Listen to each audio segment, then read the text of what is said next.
ايه هي الطريقة دي وماشية ازاي؟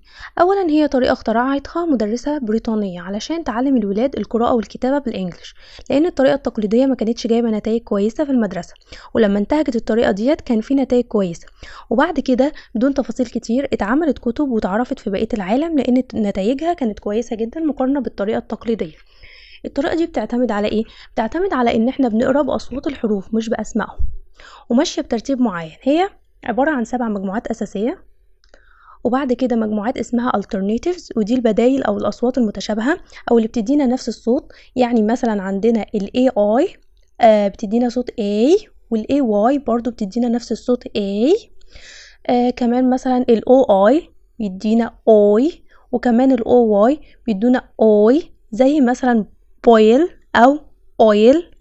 boil و oil، oil oil oil. boy